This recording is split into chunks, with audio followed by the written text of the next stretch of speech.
وَلَقَدْ يَسَّرْنَا الْقُرْآنَ لِلذِّكْرِ فَهَلْ مِن مُّدَّكِرٍ۔ الحمد للہ رب العالمین والصلاة والسلام علی سید الانبیاء والمرسلین، اما بعد فاعوذ باللہ من الشیطان الرجیم، بسم اللہ الرحمن الرحیم۔ قابل احترام سورہ توبہ کی 86 نمبر آیت مبارکہ سے آج ہماری تلاوت کا آغاز ہے، اور یہ سورہ مبارکہ جیسے ہم اس کے تعارف سے پڑھتے آئے ہیں، یہ سورہ 9 ہجری کے بعد غزوہ تبوک کے بعد منافقین اور خالصتاً مسلمان اور وہ لوگ جو کچھ صحابہ کرام پختہ ایمان والے غزوہ تبوک میں شریک نہیں ہو سکے تھے، ان کے احوال کے اوپر مبنی ہے، اور کفار اور مشرکین سے ہر قسم کی امان کو اللہ نے اٹھانے کا حکم دیا ہے۔ اس سے متصل پچھلی آیات میں ہم نے پڑھا کہ منافقین کے ساتھ اسلام کو دو ٹوک رویہ اپنانے کا اللہ نے حکم فرمایا۔ دو میجر باتیں، محبوب ان میں سے کوئی مر جائے تو آپ ان کے لیے استغفار نہ کریں، محبوب اگر کوئی مر جائے تو آپ ان کی قبر کے اوپر کھڑے نہ ہوں، آپ ان کا جنازہ نہ پڑھائیں۔ اب بہت ہو گئی، انہوں نے جو اسلام کو نقصان پہنچانا تھا وہ پہنچا دیا۔ اس لیے یہ سورہ مبارکہ اپنے احکامات کے اعتبار سے اپنے اندر بڑی شدت رکھتی ہے۔ آج کی آیات مبارکہ میں انہی منافقین کا تذکرہ ہے کہ اللہ فرما رہا ہے کہ جب میں جہاد کا حکم دیتا ہوں تو منافقین میں جو خوشحال لوگ ہیں انہیں اپنے مال کی فکر آ لیتی ہے کہ ہمارے مال کا کیا بنے گا، ہمارے گھر بار کدھر جائیں گے، ہمارے مال مویشی کدھر جائیں گے، اور بجائے اس کے کہ یہ اللہ کے راستے میں جہاد کے لیے نکلنے کو پسند کرے، یہ جن پہ جہاد نہیں ہوتا، بچے، خواتین، معذور، یہ ان کے ساتھ بیٹھنے کو زیادہ ترجیح دیتے ہیں۔ اور دوسری اگلی دو آیات کا مفہوم یہ ہے کہ اللہ فرما رہا ہے ان منافقین کے مقابلے میں میرے نیک بندے وہ ہیں کہ جنہیں نہ اپنے بچوں کی پرواہ ہے، نہ اپنی خواتین کی پرواہ ہے، نہ اپنے مال کی پرواہ ہے۔ انہیں جب بھی حکم دیا جاتا ہے جہاد کے لیے وہ نکلنے کے لیے تیار ہیں۔ اور پھر کچھ ان صحابہ کرام کا بھی تذکرہ ہے کہ جنہوں نے بارگاہ رسالت میں عرض کیا، حضور مدینہ سے شام کا سفر سینکڑوں کلومیٹر پہ مشتمل ہے، حضور ہم بھی جانا چاہتے ہیں لیکن ہمارے پاس سواری کوئی نہیں ہے، آپ کو بندوبست کر دیں۔ حضور نے فرمایا بیت المال میں کوئی اتنا سامان نہیں ہے کہ تمہارے لیے سواریوں کا انتظام کیا جائے۔ تو قرآن کہہ رہا ہے کہ یہ لوگ اتنے دل کے سچے ہیں کہ ان کی آنکھوں سے آنسو روا ہو جاتے ہیں کہ ہم حضور کے ساتھ اس مشن میں شریک کیوں نہیں ہو سکتے۔ تو یہ ان آیات مبارکہ کا خلاصہ ہے کہ جو لوگ اللہ رسول کے اذن جہاد کے بعد اپنے آپ کو پیش نہیں کرتے، بڑا معذرت خواہانہ اپالوجیٹک رویہ اختیار کرتے ہیں، اللہ فرماتا ہے یہ لوگ مجھے پسند نہیں۔ پوری آیات مبارکہ کا خلاصہ میں نے عرض کر دیا۔ آج کے درس میں ہماری 8 آیات بنتی ہیں، ہمارے 10 پارے الحمدللہ مکمل ہو جائیں گے، کل سے انشاءاللہ ہمارے 11ویں پارے کا آغاز ہوگا۔ سورہ توبہ کی آیات تھیں 126، جن میں 93 تک آج ہماری گفتگو اپنے پایہ تکمیل تک پہنچے گی۔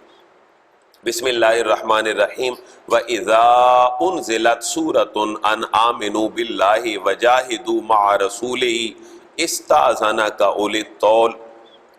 أُولُو الطَّوْلِ مِنْهُمْ وَقَالُوا ذَرْنَا نَكُن مَعَ الْقَاعِدِينَ۔ صدق اللہ العظیم۔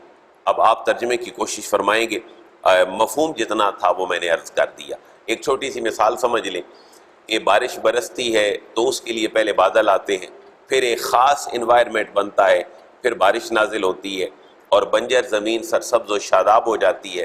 اللہ فرما رہا ہے یہ حال ہے مومنین کا کہ پہلے بادل آئے، یہ نہیں، اللہ نے حکم دیا، پھر ایک خاص انوائرمنٹ بنا، میرے نبی نے ان کو تعلیم دی، موٹیویٹ کیا، پھر بارش برسی، جہاد کا حکم آیا تو اللہ نے ان کے ایمان کو اور بڑھا دیا۔ لیکن منافق وہ ہیں کہ بارش بھی برس جائے تو زمین بنجر ہی رہتی ہے، اس سے سبزہ بالکل بھی نہیں اگتا۔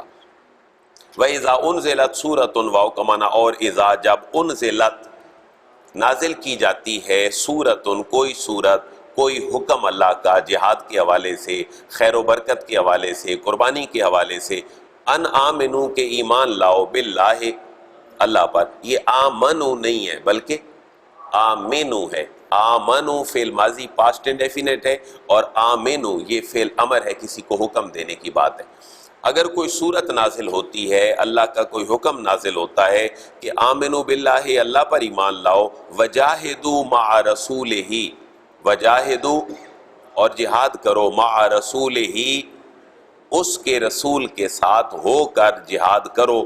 تو استاذنا کا اولو الطول، استاذنا کا محبوب اذن لینا شروع کر دیتے ہیں، اجازت لینا شروع کر دیتے ہیں. کون؟ اولو الطول منہم. اولو الطول، اولو کا معنی ہوتا ہے اونرشپ کے لیے، والا.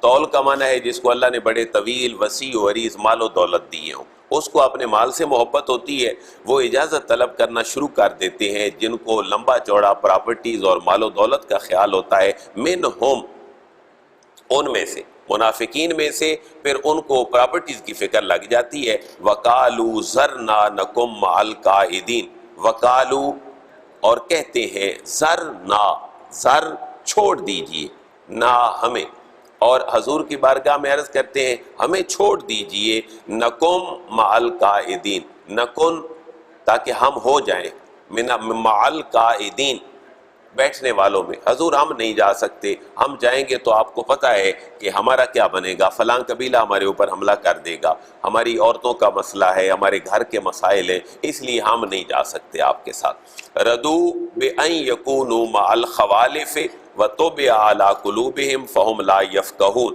ردو وہ اس بات پہ راضی ہو چکے ہوتے ہیں، بأن یکونوا بأن کے یکونوا وہ ہو جائیں، مع الخوالف، مع کا معنی ساتھ، خوالف ایک ہوتا ہے امام اور ایک ہوتا ہے خلف پیچھے، تو وہ یہ چاہتے ہیں اس بات کو کہ وہ ہو جائیں مع الخوالف پیچھے رہ جانے والوں میں. یہ وہ پیچھے رہ جانے والے ہیں جن کو اللہ رسول نے اجازت دی ہے، اور وہ کون کون ہیں؟ جو جہاد سے مستثنا ہیں، بچے، خواتین، معذور لوگ جو جا نہیں سکتے، وہ خوالف میں سے. اچھا، وہ یہ پسند کرتے ہیں کہ ہم رہ جائیں پیچھے رہ جانے والوں کے ساتھ. اللہ فرما رہے ہیں وہ تو یہ چاہتے ہیں کہ ہم رہ جائیں، لیکن وَطُبِعَ عَلَىٰ قُلُوبِهِمْ حقیقت حال کچھ اور ہے، ان کے دلوں پر تو مہر لگا دی گئی ہے، واو کا معنی، اور توبیہ تباہ کر دی گئی ہے، مہر لگا دی گئی ہے، عَلَىٰ قُلُوبِهِمْ ان کے دلوں کے اوپر، لیکن فَهُمْ لَا يَفْقَهُونَ انہیں سمجھ نہیں. یہ ہیلے بہانے کرتے ہیں، لیکن ان کے دل پہ تو اللہ نے مہر لگا دی ہے، ان کے دل سے تو اللہ نے خیر کی توفیق چھین لی ہے. فہم لا یفقہون وہ کچھ سمجھ ہی نہیں پا رہے کہ حقیقت حال میں معاملہ کیا ہے. قرآن کا ایک اسلوب ہے جس کو ہم موازناتی اسلوب کہتے ہیں، حق اور باطل کا موازنہ، مومن منافق کا موازنہ، جنت دوزخ کا موازنہ، خوشی غمی کا موازنہ، اور رحمت اور زحمت کا موازنہ. یہ ہر جگہ پہ قرآن نے اسلوب اختیار کیا ہے. اب ان منافقین کے بعد کچھ وہ لوگ ہیں جو ہمہ وقت اللہ رسول کے راستے میں نکلنے کے لیے تیار ہو جاتے ہیں. 2 آیات منافقین کی تھیں، 2 آیات سچے مومنین کی ہیں. لیکن الرسول والذین آمنوا معہ جاہدوا باموالہم وانفسہم واولئک لہم الخیرات واولئک هم المفلحون. یہ مومنین کا تذکرہ ہے. لیکن رسول اور مومنین کیا کرتے ہیں؟ لیکن الرسول، لیکن الرسول رسول مکرم، والذین آمنوا اور وہ لوگ جو ایمان لائے، معہو حضور کے ساتھ، وہ لوگ جو حضور کے ساتھ ایمان لائے، وہ اور رسول خود، جاہدو یہ انہوں نے جہاد کیا ہے اور یہ جہاد کرتے ہیں، باموالہم اپنے مالوں کے ساتھ، وانفسہم اور اپنی. یہاں بھی ہم نے جہاد کی قسمیں پڑھ دیں کہ جہاد بالمال بھی ہوتا ہے، جہاد بالنفس بھی ہوتا ہے، جس کو جہاد بالسیف بھی کہتے ہیں. وَأُولَئِكَ لَهُمُ الْخَيْرَاتِ منافقین یہ سمجھے کہ ہم پیچھے رہ گئے تو ہمارا مال و دولت بچ جائے گا. اللہ فرما رہے نہیں، ہر قسم کی بھلائیاں تو ان کے لیے ہیں جو اپنے مال اور اپنے آپ کو، اپنی جانوں کا نذرانہ اللہ کی بارگاہ میں پیش کرتے ہیں. بظاہر ان کا جا رہا ہوتا ہے لیکن خیرات ان کو بدلے میں مل رہی ہوتی ہیں. وَأُولَئِكَ لَهُمُ الْخَيْرَاتِ واو کا معنی اور اولئک ان سب کے لیے ہی ہے الخیرات ہر قسم کی بھلائیاں. وَأُولَئِكَ هُمُ الْمُفْلِحُونَ واو کا معنی اور اولئک یہی لوگ ہیں ہم المفلحون جو فلاح پانے والے ہیں. ان کا انجام بہت اچھا ہے. اعد اللہ لہم جنات تجری من تحتها الانہار خالدین فیہا ذالک الفوز العظیم. اعد تیار کر رکھا ہے اللہ نے لہم ان کے لیے جنات باغات تیار کر رکھے ہیں، تجری بہتی ہیں، من تحتہا جن کے نیچے الانہار نہریں بہتی ہیں، اور خالدین فیہا، یہ ہمیشہ ہمیشہ اس میں رہیں گے، ذالک الفوز العظیم، اور یہ واقعی بہت بڑی کامیابی ہے اللہ کی طرف سے۔ لیکن یہ ایک بارٹر سسٹم کے تحت ہے، یہاں جان دی وہاں سے اللہ نے نعمتیں دے دی، یہاں مال دیا وہاں سے اللہ نے کامیابی عطا فرما دی۔ تو یہ جو لینے دینے کا اللہ کے ساتھ تصور ہے، کامیابی اس کے ساتھ ہے۔ اب اگلی 2 آیات مبارکہ میں قبیلہ عامر بن طفیل کے قبیلے کا تذکرہ ہے، اور خصوصاً عامر بن طفیل کا، اور اس نے حضور کی بارگاہ میں آ کر عرض کیا، حضور مجھے اگر اجازت دے دیں تو مجھے ڈر ہے کہ میری دشمنی چل رہی ہے قبیلہ طے کے ساتھ، اور ہم اگر آپ کے ساتھ جائیں گے تو قبیلہ طے تو ہماری عورتوں کو اٹھا کے لے جائے گا۔ حضور نے فرمایا کوئی بات نہیں، تم یہیں پہ بیٹھے رہو، تم نہ آؤ۔ پھر اللہ نے اپنے محبوب کی بھی اصلاح فرمائی، محبوب آپ اتنے نرم دل ہو جاتے ہیں، جب بھی کوئی منافق آتا ہے آپ بھی تو 2 جمع 2 4 کی پالیسی اپنائیں ان کے خلاف۔ لہٰذا پہلی آیت میں تذکرہ ہے عامر بن طفیل کا خصوصیت کے ساتھ، اور پھر کمپیریٹیولی اللہ نے کہا منافق بھی 2 قسم کے ہیں۔ ایک وہ منافق ہے جو چلے اٹھ کر اللہ کی محبوب کی بارگاہ میں تو آ گئے کہ حضور ہم نہیں جا سکتے جہاد پہ، اور کچھ وہ ہیں جن کو اٹھنے کی توفیق بھی نہیں ہوئی، اپنے گھروں میں ہی بیٹھے رہے۔ اللہ فرما رہے ہیں ان میں پھر کمپیریٹیولی وہ بہتر ہے جو میرے محبوب کی بارگاہ میں آیا اور اپنی معذرت خواہی کی کہ حضور میں نہیں جا سکتا۔ تو منافقین کی بھی یہاں 2 آیات مبارکہ میں تذکرہ ہے۔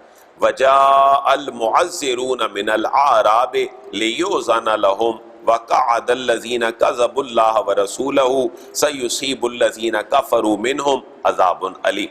وَجَاءَ الْمُعَذِّرُونَ، واو کا معنی، اور جاء آئے، المعذرون معذرت چاہنے والے، بہانہ بنانے والے، بلکہ علماء لغت نے معذرون کا معنی کیا ہے ایسا بندہ هو الذی یعتذر ولا عذر له، جس کے پاس عذر ہی کوئی نہ ہو، وہ جھوٹ موٹ کا کوئی عذر بنا کر لے آئے، قرآن اس کو معذر کہتا ہے، اور اس کے لیے جمع کا صیغہ ہے وجاء المعذرون، اور بہانہ بنانے والے آئے، من الاعراب بدو، مدینے کے قرب و جوار میں رہنے والے جو بدو تھے وہ منافق بہانہ بناتے ہوئے حضور کی بارگاہ میں آئے، لیؤذن لہم، تاکہ ان کو اذن دے دیا جائے، چھٹی دے دی جائے، اجازت دے دی جائے جہاد پہ جانے سے۔ ایک تو یہ ہو گئے وقعد الذین کذبوا اللہ ورسولہ، وقعد اور بیٹھے رہے الذین وہ لوگ کذبوا اللہ، کذبوا جنہوں نے جھٹلایا اللہ کو، ورسولہ اور اس کے رسول کو۔ یہ 2 کمپیریٹیولی باتیں تھیں۔ پہلے عامر بن طفیل کا عربی قبیلہ تھا جو آیا تو صحیح کم از کم، اور دوسرے میں ہے کہ جو آئے ہی نہیں۔ وقعد الذین، اور بیٹھے رہے وہ جنہوں نے جھوٹ بولا تھا اللہ اور اس کے رسول سے۔ تو اللہ فرما رہے انجام دونوں کا اچھا نہیں ہے۔ سیصیب الذین کفروا، سیصیب ان قریب، سین کا معنی ہے ان قریب، مضارع کو یعنی پریزنٹ کو فیوچر کے ساتھ ہمیشہ خاص کر دیتا ہے جب 2 لفظ آتے ہیں، نمبر 1 سین، نمبر 2 سوفا۔ سین سوفا پریزنٹ کو ہمیشہ فیوچر کے ساتھ خاص کرتے ہیں۔ اللہ فرما رہے سیصیب ان قریب پہنچے گا، الذین ان لوگوں کو، کفروا جنہوں نے انکار کیا، منہم ان میں سے، عذاب علیم دردناک عذاب ہے۔ اب یہاں کچھ ان کو حوصلے کو بلند کیا گیا مومنین کا، کہ جو مومنین کمزور تھے، بیمار تھے اور مال و دولت خرچ کرنے کی صلاحیت نہیں رکھتے تھے، تو اللہ نے ان کو اپریشیٹ فرمایا تمہارا حوصلہ بلند ہی رہے، اللہ نے تمہارے لیے معافیوں کا اعلان کیا ہے، کیونکہ تمہارے پاس تو ہے ہی کچھ نہیں، پھر تم کیا کر سکتے ہو؟ فرمایا تم دعا کر سکتے ہو اپنے اٹھے ہاتھوں کے ساتھ۔ پھر یہیں پر اللہ کے حبیب نے فرمایا کہ مظلوم کی دعا اور بد دعا کو اللہ کبھی بھی رد نہیں فرماتا۔ مظلوم کون ہے؟ بیچارہ معذور ہو گیا، بیمار ہو گیا، مال و دولت نہیں ہے، قسم پرسی کے عالم میں ہے، تو اللہ فرما رہے تمہیں جہاد پہ نہ جانے کی فکر نہیں ہونی چاہیے، تم یہاں بیٹھو، دعائیں کرو، ہاتھ اٹھاؤ اللہ کی بارگاہ میں، تمہاری وجہ سے اللہ ہمیں بھی فتح عطا فرما دے گا۔ اب ان مومنین کا اس ایک 3 لینوں والی آیت مبارکہ میں تذکرہ ہے۔ لیس علی الضعفاء ولا علی المرضى ولا علی الذین لا یجدون ما ينفقون حرج اذا نصحوا للہ ورسولہ ما علی المحسنین من سبیل واللہ غفور الرحیم۔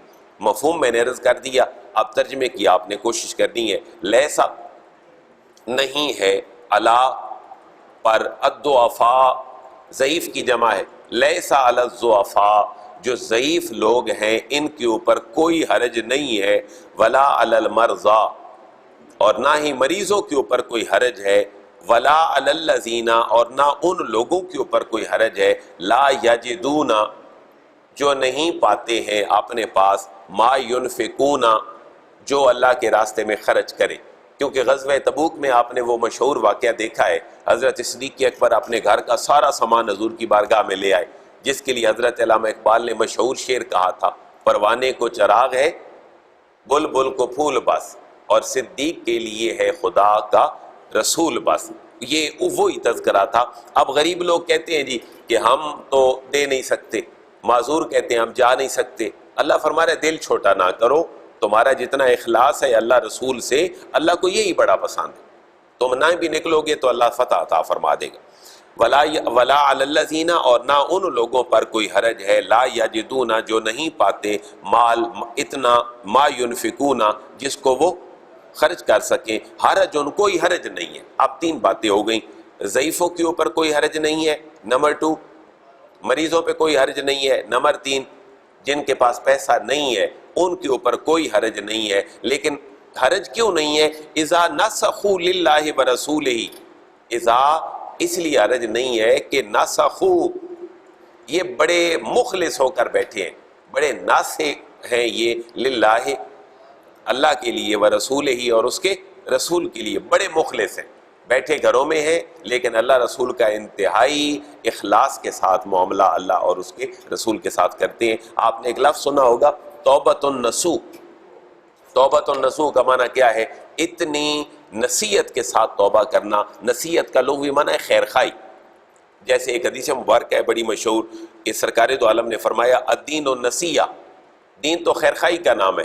تو صحابہ اکرام عرض کرتے ہیں قلنا لمن، ہم نے عرض کیا حضور کس کے ساتھ خیر خواہی؟ آپ نے فرمایا للہ ولکتابہ ولرسولہ ولائمۃ المسلمین وعامتہم، او کما قال رسول، اللہ نے کہ حبیب نے فرمایا بھئی اللہ کے ساتھ تمہاری خیر خواہی، اس کے احکامات مانو، اس کے دین کے ساتھ مخلص ہو جاؤ، ولکتابہ، یہ حدیث مبارکہ کا مفہوم ہے جو میں عرض کر رہا ہوں، اللہ کے ساتھ خیر خواہی، اس کی کتابوں کے ساتھ خیر خواہی، اس کے رسولوں کے ساتھ خیر خواہی، مسلمان ائمہ کے ساتھ خیر خواہی، اور عامت المسلمین کے ساتھ خیر خواہی۔ تو ناسخ ینسخ کا معنی ہوتا ہے، اور ناسخ ینسخ کا کسی کی بھلائی چاہنا۔ اسی لیے کوئی بندہ کسی دوسرے کو کبھی کبھی نصیحت بھی کرتا ہے، تو نصیحت میں حسد نہیں ہوتا، نصیحت میں ہمیشہ خیر خواہی مقصود ہوتی ہے۔ تو یہاں اس لفظ کو سمجھے، نسخو سے ہی توبۃ النسوح نکلا ہے، بڑے یکسو ہو کر، بڑی کنسنٹریشن کے بعد اللہ کے حضور میں جھک جانا، سابقہ گناہوں پہ معافی کا طلبگار ہونا، اس کو توبۃ النسوح کہتے ہیں۔ اسی سے قرآن نے لفظ لیا ہے، بھائی ضعیفوں کے اوپر کوئی مسئلہ نہیں ہے، مریضوں کو اوپر کوئی حرج نہیں ہے، اور جو مال نہیں پاتے اللہ کی بارگاہ میں خرچ کرنے کے لیے ان کے اوپر بھی کوئی حرج نہیں ہے۔ لیکن کیوں؟ اذا نسخوا للہ، یہ اللہ کے لیے کیا ہے؟ مخلص ہے، اللہ کے لیے بڑے ہی اللہ کے ہو کر بیٹھے ہیں، ورسولہ ہی، اور اس کے رسول کے ساتھ بڑے مخلص ہیں۔ اور ما علی المحسنین من سبیل، اور ما نہیں ہے علی المحسنین، جو نیکوکار ہیں ان کے اوپر، من سبیل، کوئی الزام۔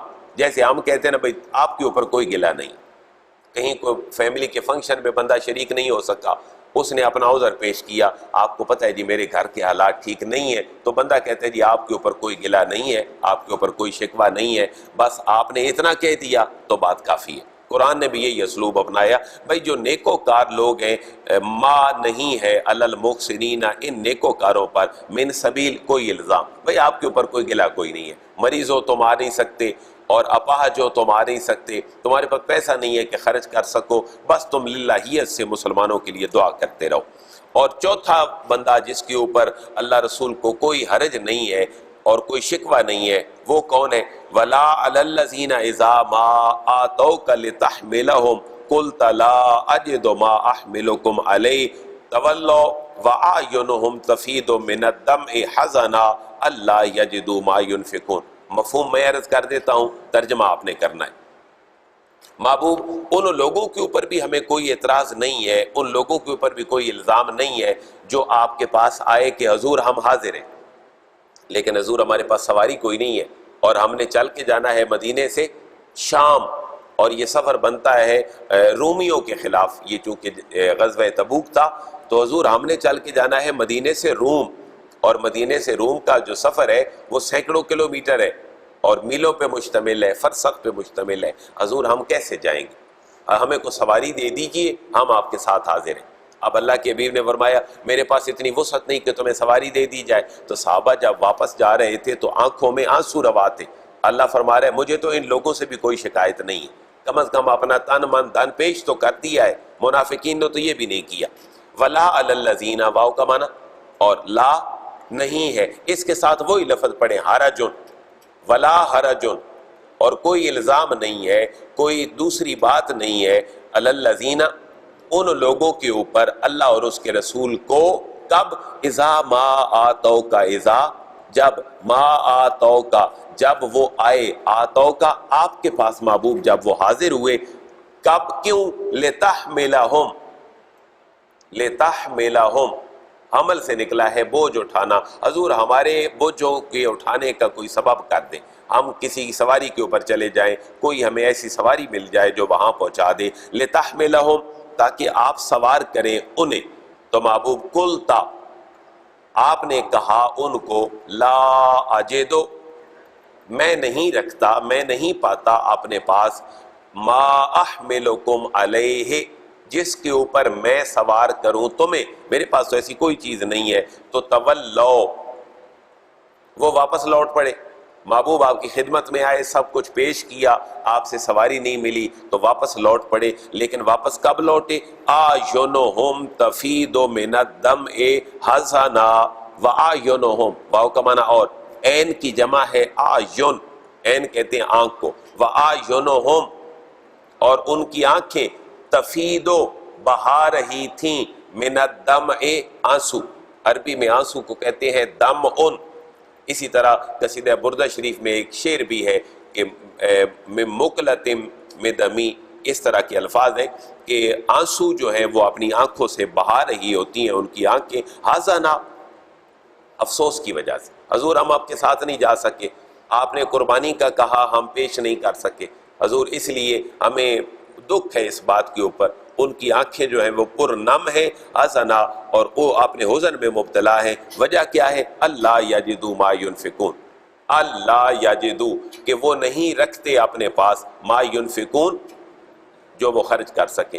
اب جیسے جملہ میں نے پہلے عرض کیا کہ بندہ کہتا ہے آپ کے اوپر تو کوئی شکایت نہیں ہے، شکایت تو تھی ہمیں چودھری صاحب پہ، ساتھ کھڑا ہوا بندہ کہہ دیتا ہے آپ نہیں تشریف لائے، کوئی بات نہیں، شکایت تو تھی ان لوگوں سے کہ ان کے پاس کیا مسئلہ تھا، یہ کیوں نہیں آئے ہمارے اس معاملے میں۔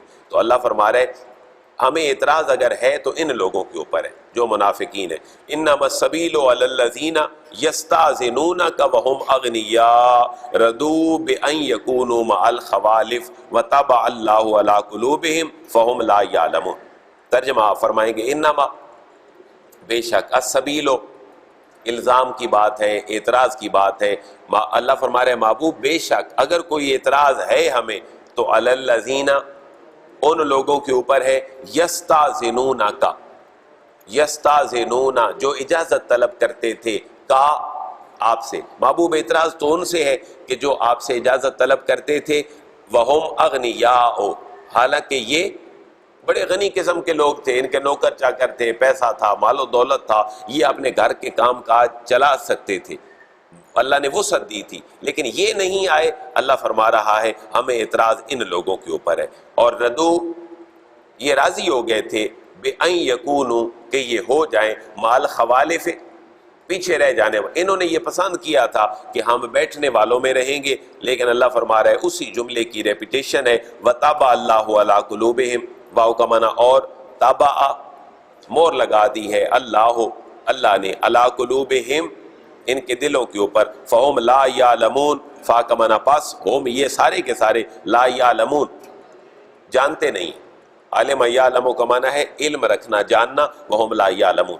یہاں سے بٹوین دا لائن ہمیں یہ پتہ چلا کبھی کبھی انسان کچھ کر رہا ہوتا ہے لیکن اس کو اپنی غلطی کا احساس نہیں ہوتا، یہ قرآن کی بٹوین دا لائن ہے، اللہ نے ان کے دلوں پر مور لگا دی، فہم لا یعلمون، لیکن اس بات کا انہیں علم نہیں ہے کہ ہم غلط کر رہے ہیں۔ تو اللہ سے ہمیشہ خیر مانگنی چاہیے۔ اللہ کے نبی ہمیشہ ایک دعا مانگا کرتے تھے، اللہم ارنا الحق حقا وارزقنا اتباعہ، اللہم ارنا الباطل باطلا وارزقنا اجتنابہ۔ اللہ جو حق ہے وہ مجھے حق کر کے دکھا اور مجھے اس کی اتباع کی توفیق عطا فرما، اور اللہ جو باطل ہے وہ میری نگاہوں میں مجھے باطل کر کے دکھا کہ یہ باطل ہے، اور پھر مجھے اس سے بچنے کی توفیق عطا فرما، کیونکہ حق اور باطل کی آمیزش یہ ہر دور میں مسلمانوں کے لیے چیلنج رہا ہے۔ لہذا اللہ سے خیر مانگنی چاہیے، اللہ ہمیں خیر، حق اور باطل کے درمیان فرق کرنے کی بہتر صلاحیت عطا فرمائے اور ہمارا شمار بہترین مسلمانوں میں فرمائے۔ انشاءاللہ زندگی رہی تو کل ہمارا 11واں پارہ جو ہے اس کا